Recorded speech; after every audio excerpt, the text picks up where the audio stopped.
Hi everyone, welcome back to Hear Me Out podcast. My name is Kaimaran, I'm your host.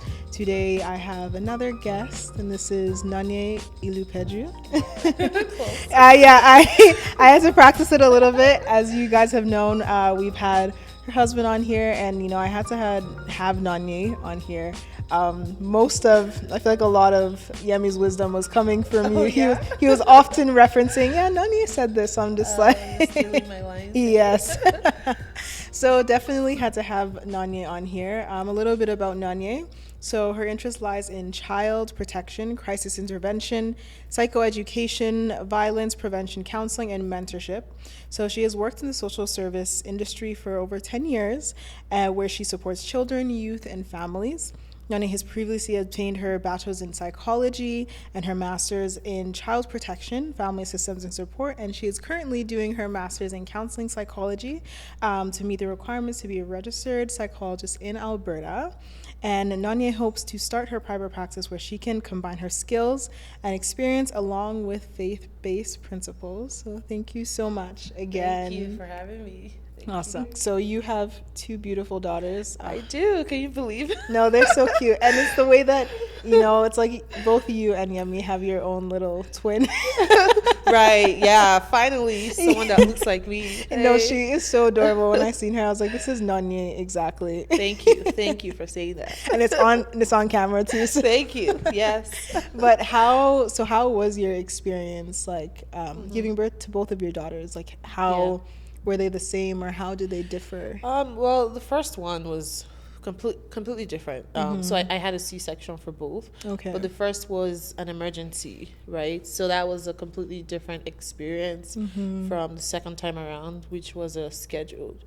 Of course, the first one, like being an emergency, like complete shock. Yeah.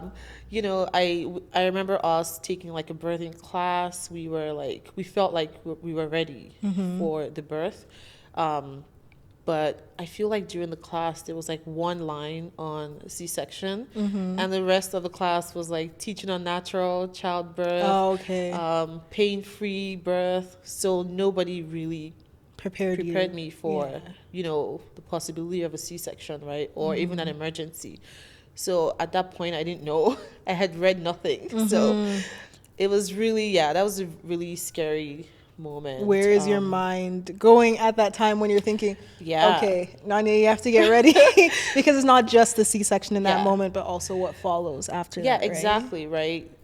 I just wasn't ready. I had no knowledge of postpartum, of going through like the birth, like it being an emergency, right? And just the feelings that I would have after, right? Like anxiety. Baby blues, like I wouldn't say depression, but some kind of baby blues. But just mostly anxiety, which I think came from the birthing experience with my first. But second time around, amazing. I would say, like I did have a C-section and it was planned and it was just like a more relaxed experience.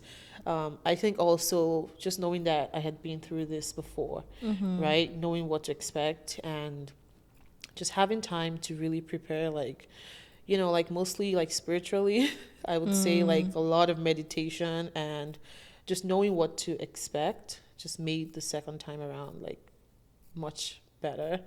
And of course now I feel like I'm having a better postpartum experience, I would say. I just think there's a lot of pressure that comes with being a first-time mom too, which really impacts your postpartum experience, like as a first-time mom, right? So second time around, like you're just like you know what you're doing. Yeah, I got this to some extent, right? So for me, like second time around, I'm really putting myself first. I saw something on Instagram and it's like, who comes first, like who eats first, rather, like it was like dad, family? Mom, or the baby. And I was like, no, mom eats first, right? don't let Twitter get a hold of that. Exactly. I was like, mom eats first, because when I do take care of myself, right, then I can take care of the kids, everything else, right, and everyone else. So for sure. And you, like, before we actually started filming, you mentioned that whole preparation period, because especially when you're the first to have a child, and then just even like in a friend group, everybody's so excited, and you're excited. You're just like a baby, and I feel like that happens for every new thing, even like marriage. You know, you're just like, and I feel like I'm often I don't know, I'm often like the bearer of bad news. I'm just like, no, guys, this is. Let me tell you the reality. Like, this is what actually goes on behind it. Yeah, and I don't know. That's kind of me trying to prepare myself. Sometimes I scare myself out of things. Okay, but like for you, how can you just like kind of going back to what you mentioned before about just preparing more for the baby instead of yourself? Yeah, you know, like I said, like my first baby, I spent like 99% of my time prepping for the baby. Like everything had to be perfect, you know, from the things I saw on Instagram. Like I read books, we took a birthing class. You know, I set up like a really lovely like nursery. So it was just all about the baby, like buying onesies, taking pictures, right? And I don't think I ever read on like postpartum hormones or like what to expect, right, during that time. And I just really didn't plan for myself or just kind of how the whole experience was going to impact my relationship, right? Or relationships, rather, with everyone else. So it was just all kind of a shock. Just getting to that moment, and it's like, okay. Like, once the baby was out, it was like, okay. Like, why do I feel this way? Right? Because this is such a happy time. But like it wasn't reflecting what you right. So it doesn't really reflect. Well, for me, it didn't really reflect, right? Like inside, because everybody was happy, you're smiling, you know, the baby's looking cute, of course, and but just there was so much pressure, like after, right, to do so many things, especially as a first-time mom. Right, breastfeeding, that's like a whole new job nobody talks about. Like, you know, if you are going to breastfeed and just like the impact of postpartum on your relationships, like nobody talks about that too, right? And just how you require like a lot of forgiveness, right? Because once sleep deprivation like enters, like you require, or you have to forgive a lot of people. No, everybody. Oh, okay. Like I require forgiveness. They require like both ways, right? Not just for your partner, but for everyone else, like parents, siblings, right? So it's just a really, really, really, really shocking time. Like shocking is the word I would use to describe it. Because in the hormonal side of it. Yeah, exactly. Right. Because that's kind of, you experience this increase in like estrogen, you know, progesterone, and then everything haywire. Just exactly. And you're just like, wait, who am I? You're trying to figure out, okay, like how do I actually feel about the situation? But you're almost forced to get back to action. Exactly. And like show up. Right. Like snap back. Right? Yes, to show up again, but just like you at that time you need to show up for yourself and to really like take care of yourself, but it seems like there's no time for that. Especially like if you are breastfeeding, right, it's taking like a lot of hours, so you're around the clock, you know, up at night. So I would say for me, I was probably getting like 2 hours of sleep. So in the first weeks, right, because I was breastfeeding on demand. So it's like there's something that does to you, like getting 2 hours of sleep for let's say like 4 or 5 weeks consistently. Like at some point you're gonna snap, right? And for me, like, you know, when I would get up, my partner would get up with me. So he's pretty hands-on. So I would feed and he would like burp the baby and put the baby back to bed. So we were both not getting enough sleep. But there's something that does to you both. The relationship. And I had like a lot of help. Like I had my mom, right? I had my mother-in-law at some point, my siblings as well. So I was very blessed to have help, but still it was difficult, right? Right. So can you talk more about like the pressure that puts, like not only on yourself, because you're now thinking, okay, I'm going through this sleep deprivation, I'm going through this hormonal imbalances, and like you know, usually maybe like I'm a calm, collected person, but I feel like I can't get a grip of myself, because I feel like that sometimes, even just, you know, my regular menstruation, I'm just like, I know this is not me, but like I just feel so out of body.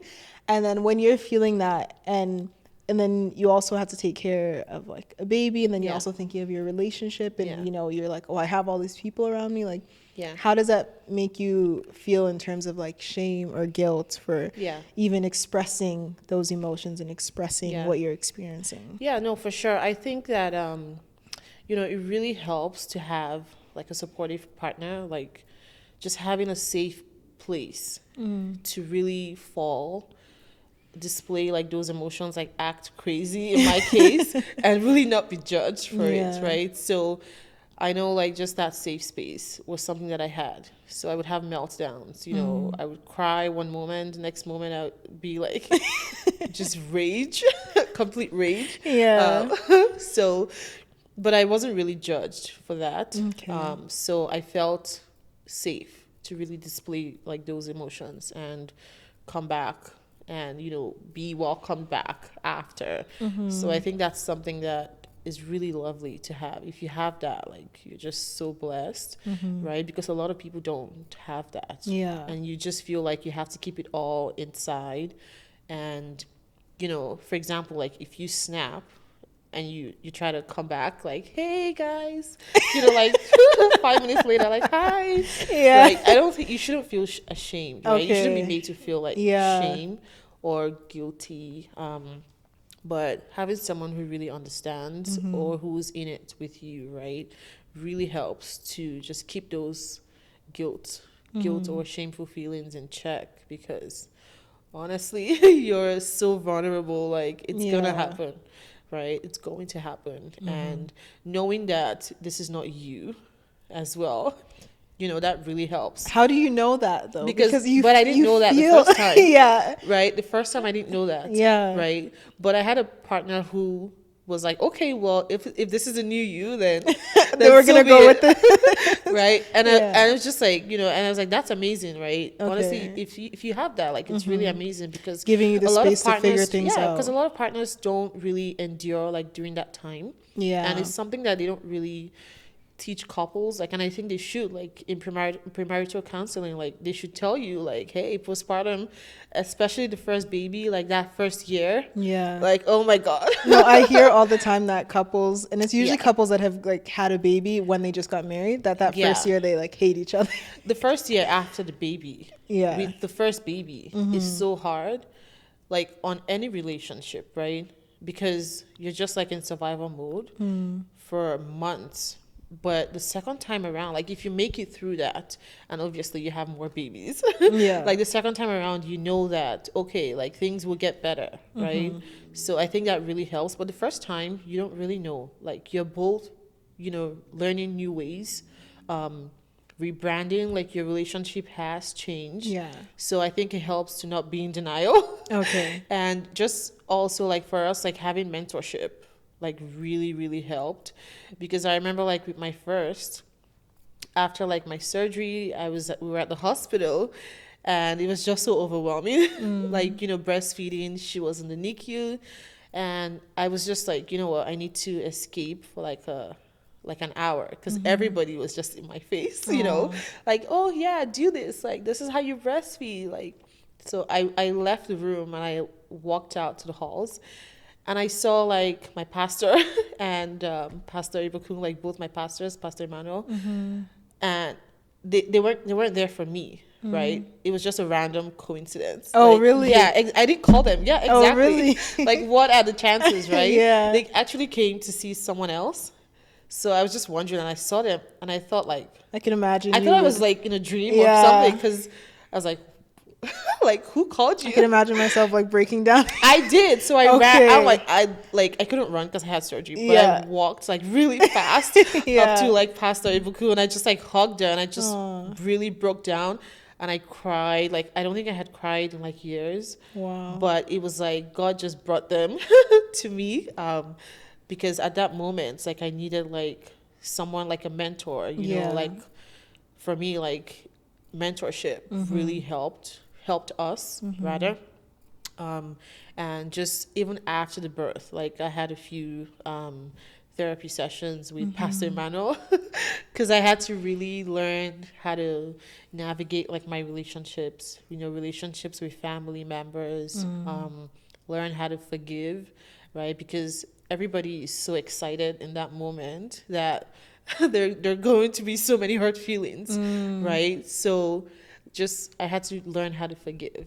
And mentorship just really saved us. I would say, honestly. No, I definitely, I feel like that was like a time where you needed help. Yeah. And maybe if it didn't come at that time, it could have been like, exactly. God forbid, it could have gotten like worse, right? Yeah, because I was on the verge of like snapping at everybody. Yes. And I probably would have said something I couldn't take back. Yeah. You know?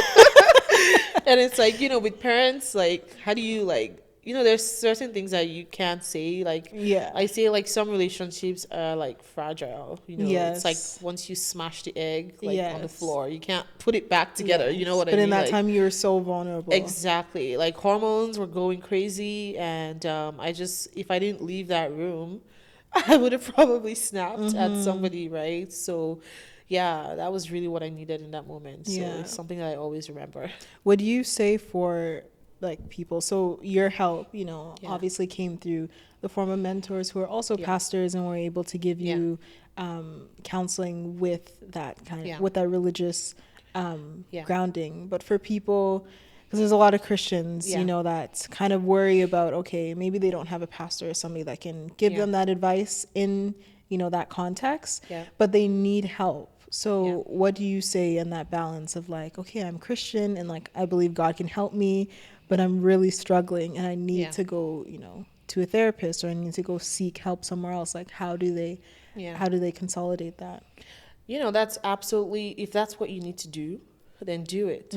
Like it's something that we really don't talk about, like, culturally. Right? Especially like Black women, we tend to just go, like there's this perception that we're strong and we keep it all inside, like, for example, like we think of our parents like and grandparents and we're like, oh, they had like 7-10 babies and they came out fine. My mom having 8 kids, and I'm just like, right, exactly. And you think, and now it's like, well, how did they do that, right? And they seem fine. And if they had depression, like nobody knew, right? So in culturally, like we see depression as we don't see it as something that Black women or Black people in general like have or should have, right? So we tend to keep it inside, but we shouldn't, right? I think like when you know better, like you do better, right? It's really vital that you seek help before it gets to a certain point, right? Because there's also postpartum psychosis that we don't really talk about, right? That's a more intense form, right? So just once the baby blues are getting longer than usual, it's time to seek help, and just even seeking help in mending like your relationships, right? Because some things you can fix, some things are, but unfortunately sometimes like having a baby really just shows you who your partner is, right? So unfortunately sometimes it might not be fixable, sadly. But just seeking support wherever you can find it, right? If it's a pastor,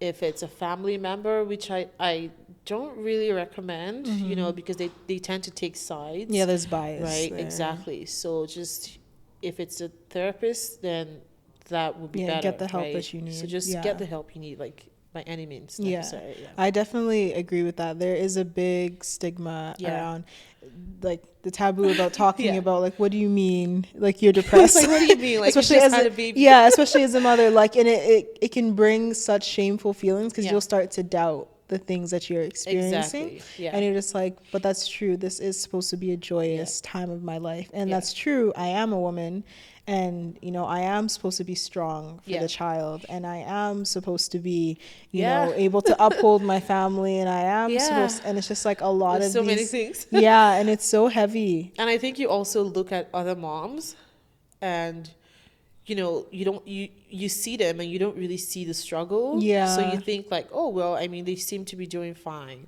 So why am I struggling? Like, when I had one, like, I would be like, why am I struggling with one? I just have one. And I look at like moms with like 4 kids and I'm like, wow. Like, like, how are you doing it? Right. So I think that's where sometimes the stigma comes from. It's like, if I can't really manage the one that I have, why am I struggling with the one that I have when moms have like 4 or 5 kids and they seem to be doing well, right? So I think it really helps for moms to also talk about like what they're going through, like, their own experiences, right? So yeah. Yeah, and that seems to be doing well, because my mom, 8 kids Wow. in Africa, and the first thing I think, I'm just like, I'm sorry, 8 kids, no epidural, Wow. Okay. natural No. births. I'm just like, no, Wow. God, please. Wow. Okay. I was like, please, this level of strength, was it really transferred? Maybe it's right? genetic. And so it makes me like, there's often times where I'll be like I'll start to feel guilty just for the things that I want to complain about. Yeah. And then I'll be like, no, but my mom went through this and went through this. But if I talk to my mom and I tell her what I'm going through, she would, you know, have and extend that love and tell me that, no, what you're going through is valid, and like the emotions and experiences that you're having, like you deserve to mourn those or feel however you're feeling. Yeah. But when we don't talk about it in the Black community, that's what I want us to do more, is to sharing more stories of the realities, because we'll learn more about, okay, this is what can happen, but this is also how you can overcome, or how you can draw strength from people, relationships, and things like that. And I feel like it's gotten so sad, because I see so many, young mothers and so many Black women, and I'm just like, they just look so lonely in what they're going through. Yeah, because it's a lonely time, right? And I think it's a lonely time because, like, your partner, they can support you, but they can't really understand. Be in your shoes. Exactly, right? But they can definitely be supportive, but they just can't really grasp, rather, like, just what you're going through, right? And it's really vital for moms to support other moms, right? But it's sad because a lot of the judgment comes from moms. There's so much war going on online. It's moms like attacking other moms, like, I don't raise my kid like this. I don't do that. So there's so much judgment. Like, my kid eats like natural, all organic, like fresh, and you're buying, like stuff from the store. There's also breastfeeding versus formula. Like, moms are just, attacking other moms, like it's ongoing, right? And I feel like the men aren't really involved in a lot of the judgment. A lot of that judgment comes from other moms, right? So especially as a first-time mom, like, I would not recommend going online and reading all kinds of things, like joining all kinds of groups, because it's just so overwhelming, right? And you just feel like, okay, well, if there's so much judgment, like, among moms, then you shouldn't really talk about, like, what you're doing, because you're going to get shamed for it, right? You are. Like, for example, like, my first daughter, like, she just wouldn't sleep in a basket. Like, she would not sleep unless she was being held, or she was, like, co-sleeping, right? And, there's so much judgment about co-sleeping. Which I found, like, going online to do some research, you could see it all, like, don't do it, and there's a lot of back and forth about this is what you should do, like, you're doing the wrong thing. Or you could sleep train, and of course, moms who have successfully sleep trained, some of them believes it works for every baby. It doesn't. Okay. We tried every single thing, and it just did not work. She was at that time just not a very like, sleepy baby, right? So it just didn't work, and we tried everything, right? So that's something that I just never talk about, like, publicly, like, when I'm in a group of moms, because you're gonna get hate. They're gonna be like, so exactly. And then, sometimes you feel like, well, did I really try to sleep train? Like, why didn't it work for my daughter, right? Then you feel like you did something wrong, because then you hear someone else talking about, oh wow, like, in 3 days, like, I tried it and my kid was sleeping through the night, and you're like, oh god. So it's just and second time around, like, you see, like, kids have their own personality, like, separate from you, separate from anything that you plan, you do. They really do. And now, like, I tell moms, honestly, if sleep training doesn't work for your baby, then it's just the kind of baby that you have. Because my second daughter, she's sleeping so much better, and it's nothing that we did. Yeah. She literally was born that way. Yeah. Right. Like she just loves to sleep. Yeah. Right. So my first didn't really like sleeping. So sometimes you feel like you're doing something wrong when you listen to the experiences of others and how successful, and how, it seems like they have it much more easy, right? Like sleep training is working, kids eating great, they're talking by 2, potty trained. Yeah, I've heard doing the checklist. I heard someone say that. At 6 months? I heard that. I was like, please. wow, okay, right? So exactly, like, it's just there's so much stuff online. Yeah. And it comes from other moms. So reading that is just not helpful. I would not recommend going on Google or just reading some of those things on the blogs. Yeah. It's better to just take the advice of your doctor. Yeah. And stick to that. Yeah.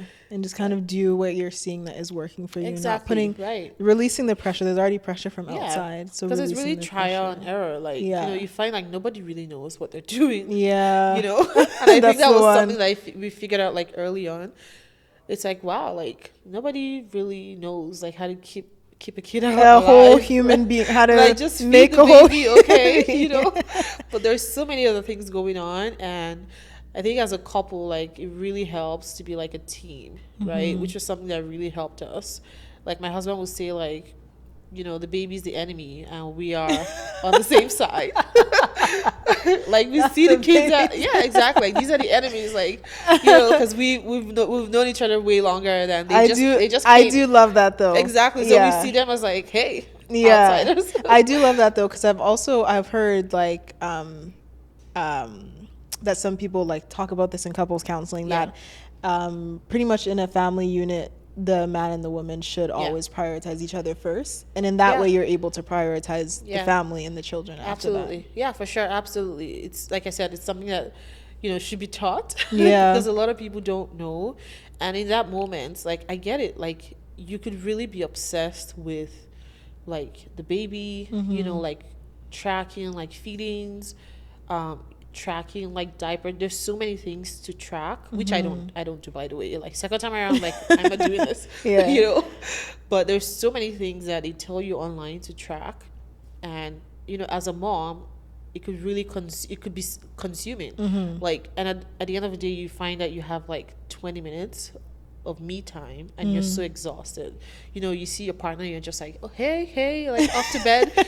There's just no time for me time, and unless you have help, you can't really navigate like just having the time for conversations. I've heard that it takes a village. the little things that are important to maintain those relationships. I've heard that it takes a village. Yes, like it does. But where's the village? Right? But I've been like, we've been so like honestly blessed. Like, like I said, we have like a lot of help from moms coming by, siblings as well, which leaves, of course, with that help, we're able to create time for us. But I definitely sympathize, with moms who just don't have support, right? Some people move away from family like right before they have a baby, right? And of course, the very lonely experience. And you can't really form friendships. It's like, 1 month before I'm due, like, go form like quick friendships for somebody that's gonna actually be there for you. Like, it doesn't really work that way. So there are a lot of moms and couples who, are raising kids like with no support. Things are way different now, like, than they used to be, right? Like back in Africa, for example, like our parents had family. That's why my mom was able to do it. She could have never done that here. Like having 8 kids now. She could have never. Can you imagine? Oh God, like having 8 kids now. No, like, impossible. That might just destroy that relationship, right? So it's different now because a lot of people don't have support, like, sadly, right?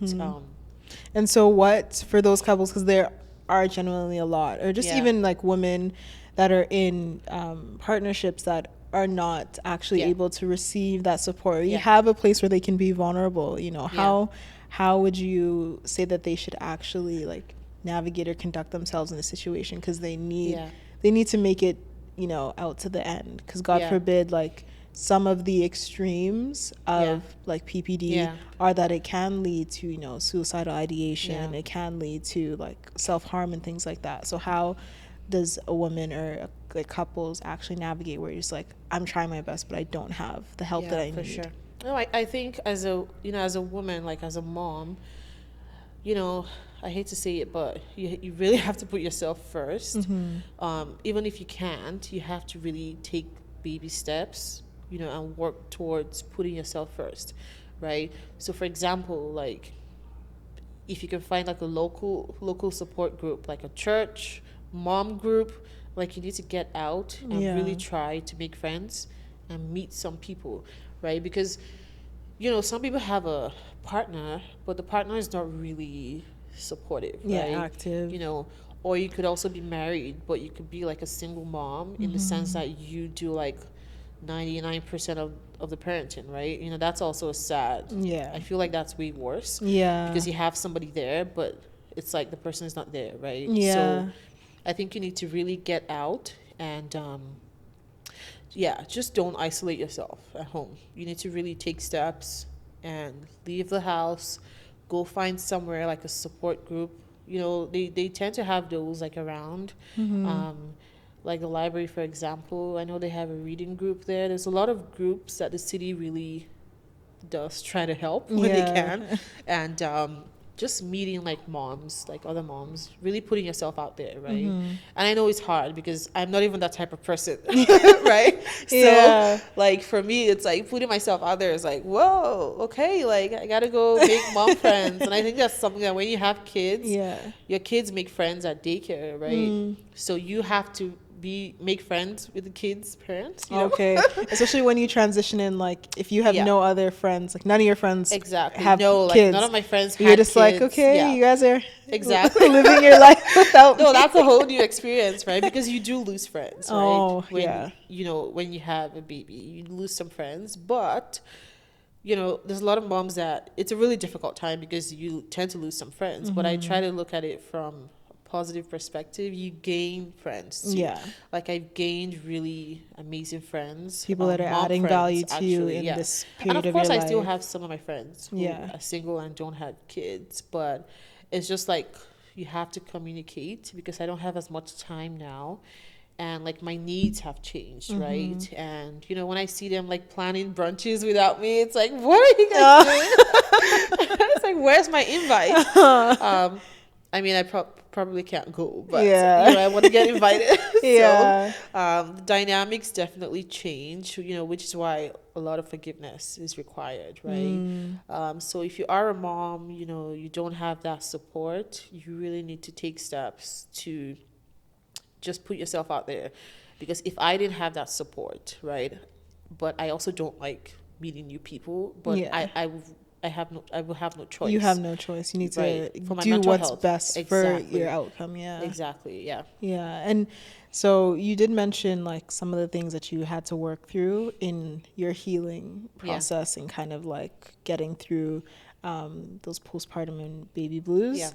And one of those was forgiveness, amongst some other you know, symptoms that can come up. Do you want to go into more of what your symptoms were of actually maybe in your first child of what you experienced? You know, like I mentioned, like forgiveness, like unforgiveness rather, was really holding me back because after like having my first baby, I was just so angry, you know, just with how everything went down and how some people behaved. And, you know, at that time, I was really, I was so angry, right? So the first step towards my healing, you know, like I said, was really going to therapy, right, with Pastor Emmanuel, and really just having some sessions and writing things down because I needed to get it out. But once I moved past that, I just felt like free, you know, then I could start like practicing self-care. And really working on my relationship. Like it was like from scratch. So those were kind of the things that I did, and just really taking steps to reconnect with my friends, with family members as well, set boundaries. No, definitely, because as I kind of look at like some of the women around me, yeah, and I've seen that for them not taking care of themselves and not really identifying, yeah, and I think a lot of it honestly could be like a malpractice thing too, as I'll speak on this as like Black women, yeah, because like something like, anger could be the result of, multiple things that are kind of happening yeah, underneath and not being treated properly, absolutely, yeah, and then now you're kind of being overlooked in yeah, what you're experiencing, and then now it's coming out as anger, right? yeah, And so exactly. yes, and so Yeah, now in your relationships with, your loved ones, in your romantic relationships, yeah, like that's something that you have to repair. yeah, And I feel like especially as Black women, well, just minorities, but Black women in general are yeah. like heavily, what's the word?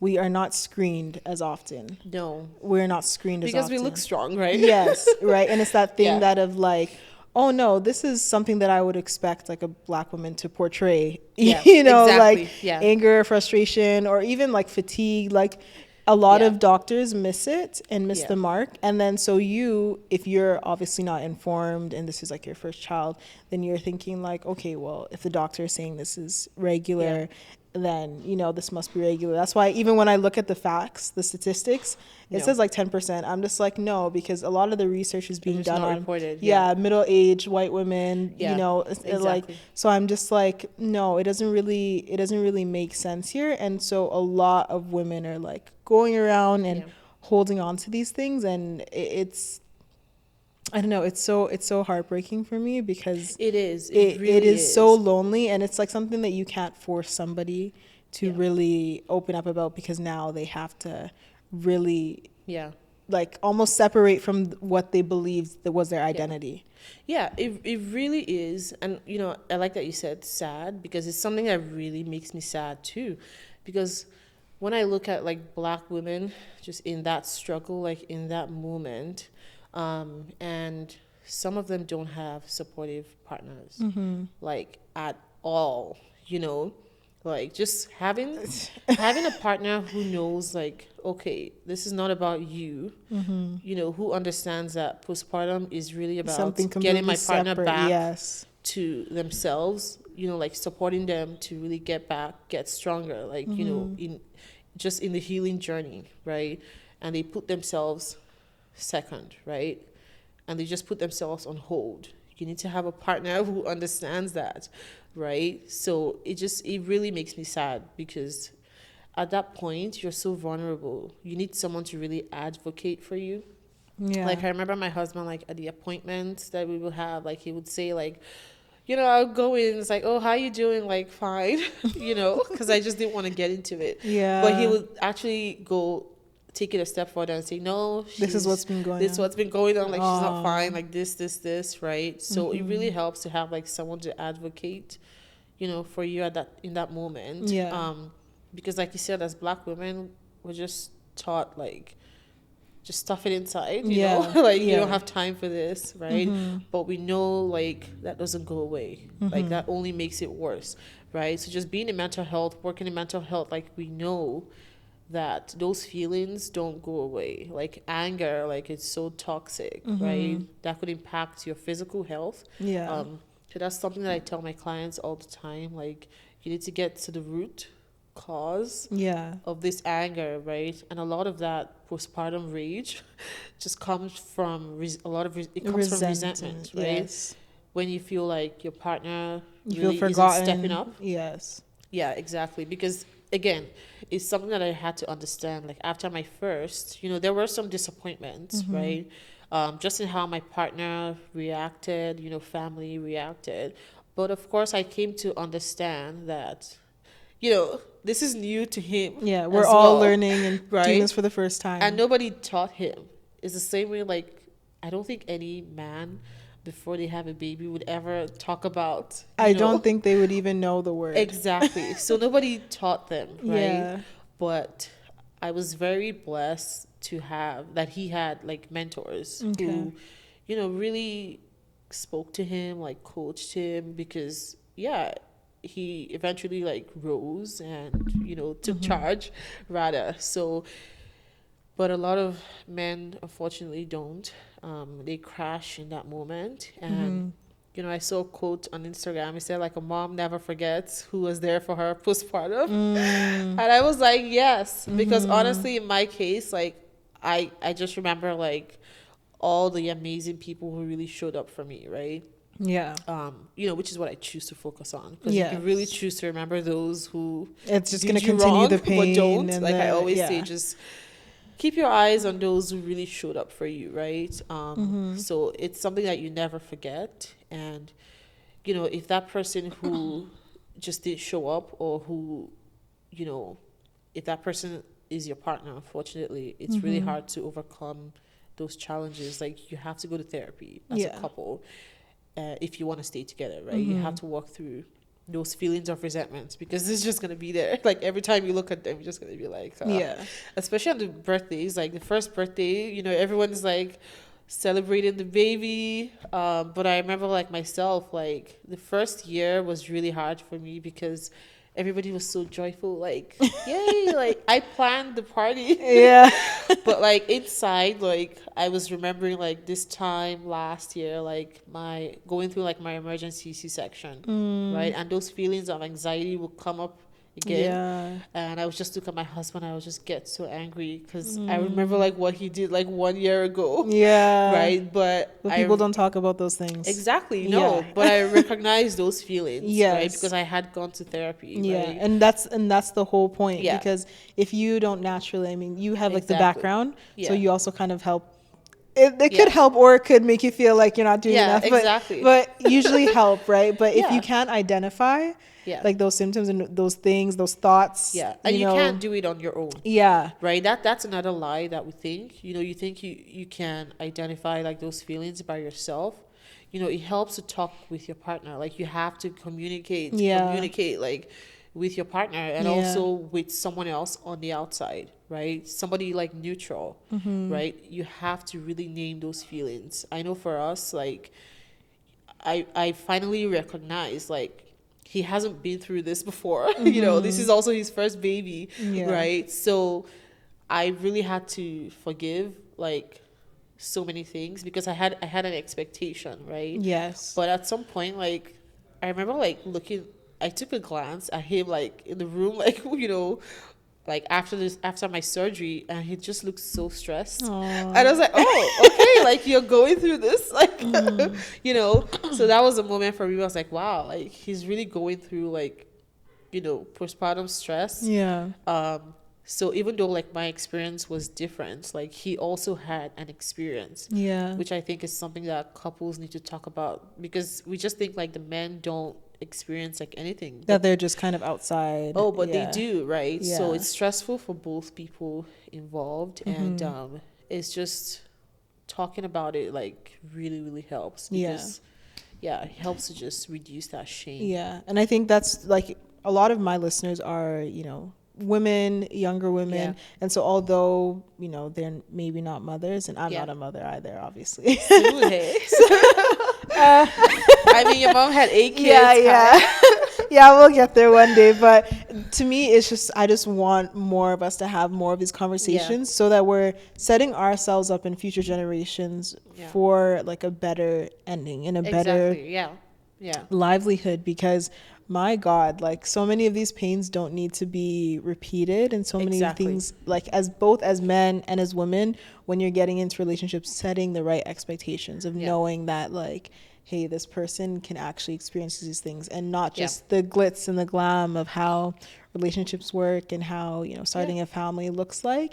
And I really want people to just be more open and understanding of these situations, because the disappointment that I've seen, like that I've seen from couples, and just like in marriages, of how a lot of marriages unfortunately can crumble in these times. And unfortunately it will, like if the foundation is not right, and if you don't have that mentorship. You know, like I say, like for us, we're very blessed to be like where we are in Cornerstone, and just have that mentorship, because if we didn't have that, like who would we go to? You know, and I think a lot of people just see a relationship from the outside. Yeah. But there's a lot of stuff that goes on the inside, right? And, you know, like you said, like there's some point in marriage where you see like that resentment, like it's just there, it's visible.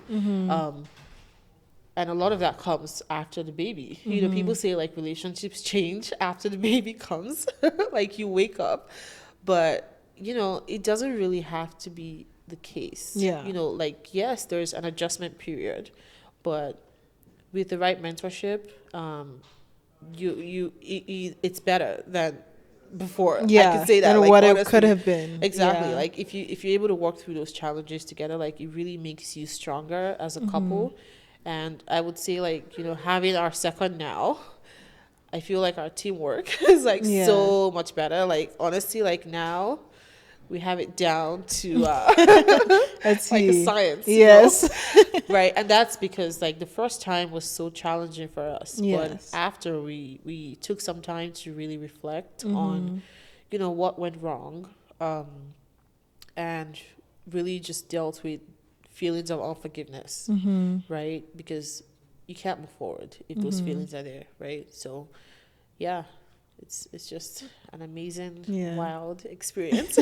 I wanted to ask more about kind of what that also looks like for your relationship with your daughters, because that's another relationship that, you know, gets affected when the mother is going through something. Exactly. And just even the development of the child, like they know, like honestly, they know when you're stressed out. You know, like I always say, I wake up wanting to do like gentle parenting. And after like 2 hours, I'm like, yo, you know, like I'm almost done because they test you. You have 5 more minutes of gentle parenting. Which is why you really have to look after your mental health, because I find like when I'm on edge, you know, I'm so snappy. Like everybody is on edge, right? And I feel like the mom really sets the temperature like in the house. So they like, especially my first now, she's noticing, she's at that age where she's noticing when I'm not really myself. Like I remember coming home from having the second baby, because we had been away for a few days, and she was trying to figure out like what was wrong, because I wasn't like able to move around because of the surgery. So I was in bed. So she would sneak into the door and look at me like, you know, come give me hugs. But she could see that I wasn't really well. So she really knows when something is off, and it's something I really have to catch myself. You know, I have to make sure that I'm giving the best version of myself to the kids. And it really starts with, you know, self-care. Like I know people are tired of that word, but you know, honestly, especially when you have kids, it's a foundational you really thing. have to prioritize your mental health. And put yourself first, right? Pour into yourself, so that way you're able to pour into the kids. And you know, I want to be like the fun mom, but that only happens when you're at your best self. When I'm at my best self. Exactly. So there's a few times, you know, where, you know, I'm a bit slack with self-care and stress just creeps in, or something just catches me like unawares. And of course, you know, we're not perfect, so I'll snap here and there. But I think it's important to just bring yourself back, come back and really apologize with food or gifts. A trip to just bribe the them. toy store. You know, at that age, they just love you regardless, right? So kids are so forgiving. Oh, I honestly love that about them. Every time, like my little chocolate biscuit. my little nephew, I'm just like, honestly, you make me feel like I'm a decent human. The way that you can forgive me. They don't stay angry for so long. And honestly, it's amazing because I'm learning from them, right? So even like as a couple, it's like when you have kids, you can't really stay angry, you know, because the kid is like watching you guys, right? So, and you have to communicate, like you have to talk about the kid things, right? So it's like, okay, I'm not talking to you anymore, but like you need to talk about the kids' routines, and there's things to talk about with the kids, right? So it really helps just bring you guys back together in that sense. But of course, there are many other things that have to be in place. So, Amazing. Last question. So I wanted to see what advice that you would have for 2 types of women. So One is a soon-to-be mother who is anxious and about what to expect and how to deal with the unexpected. And the other is an experienced mother who is struggling to make time for herself and take care of her needs without feeling selfish. So what advice would you have? I mean, the first one, I would say you need to just have an open mind. It's good to have expectations. I'm the queen of expectations. I've been told I have high expectations. But when it comes to like motherhood, like it's good to keep an open mind, because you really don't know how things are going to go, right? And I say this, not to be pessimistic or anything, but like you can plan, but sometimes things don't really go as planned. So, it really helps to have an open mind, which really helps with anxiety, right? And something that helps me with anxiety was meditation. Honestly, like having a C-section, there's something that does to you, like having a C-section awake. Yeah. There's something that does to like your level of anxiety, like honestly, because you're lying on that table and your eyes are open and you can hear everything, right? But in that moment, like meditation really, really helped me. So honestly, whatever helps you relax, just try to relax. If it's journaling, which I do sometimes, and of course connecting with loved ones, but you really just have to find ways to relax and deal with that anxiety and go in with an open mind, honestly, because you really can't predict how your kid is going to be. And I always say it depends on the type of child you get, and you get what you get. Right? Try not to get upset. Exactly. So amazing. I think honestly you answered the second one in everything that you said, but thank you. That's amazing. Thank you so much, Nonye. Thank you, Kaya. I will have all of Nonye's details, more about her and how you can connect with her in the show notes. So thank you so much, and tune in for more. Bye.